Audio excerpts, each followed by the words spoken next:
so honored.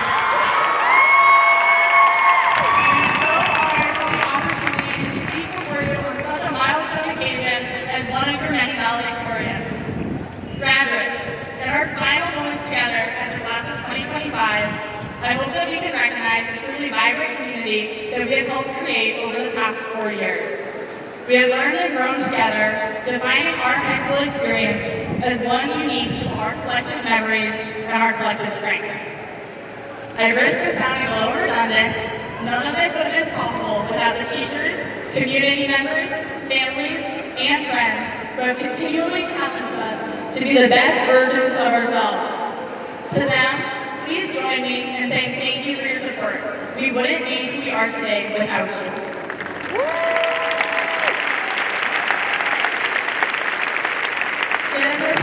West Seattle High comes to a close, and we celebrate all that we have achieved and persisted through. I hope we can remember that while we have made it and we have earned this, we are far from being able to rest. Now, more than ever, the world demands us to care. Apathy is an easy callus to develop when it feels like the world is breaking in just about every direction, assisted by the never-ending chorus of your generation will save us and you can change the world. At some point, it gets simpler to narrow the field of vision and attempt to remain unaffected. Though while it can be overwhelming to give every cause genuine awareness and compassion, it is crucial to stay intentional and resist the apathy that is so easy to fall back on. With so many people's rights and basic human dignity under fire, we must refuse to be worn down or tired of hearing about what needs fixing.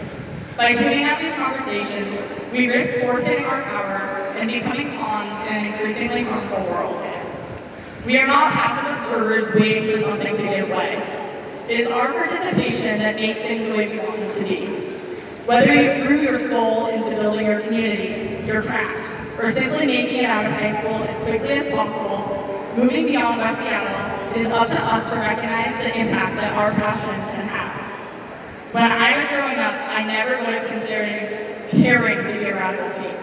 Infusing every action with passion and empathy was just what you did, as simple as moving worms out of the rain. But now, I look at our culture's practiced nonchalance, the perpetual message that we don't owe anybody else our energy, or the blatant acceptance of suffering. And I see that the first step to changing the world, or just being alive, is merely caring. This means investing in ourselves and our worldviews. The process of engaging with our morality, knowledge, the ability to challenge the narratives we've been fed, must continue far beyond our graduation. As we watch hate and misinformation spread, it can no longer be enough to separate ourselves from these actions. Instead, we must critically engage with them and recognize that while the bar may be slipping, we are not absolved of our obligation to put effort into continually improving the world. Disinterest renders itself to control, as do simplistic narratives and conformity. As we move beyond high school and into a broader world, I beg all of us to do our best to stay authentic and aware, willing to continue challenging ourselves to care and continue challenging the world to be what we need it to be. I'm sure that we've all heard the phrase, silence is complicity. I suggest that we subtly reframe this phrase by considering silence the inability to contend with what we know to be right. And showing up for ourselves, our loved ones, and our communities, we fill the world with sound. As Elwood said at the end of Legally Blonde, it is with passion, courage of conviction, and strong sense of self that we take our next steps into the world. I have faith that in the coming years, this will prove true to our West Seattle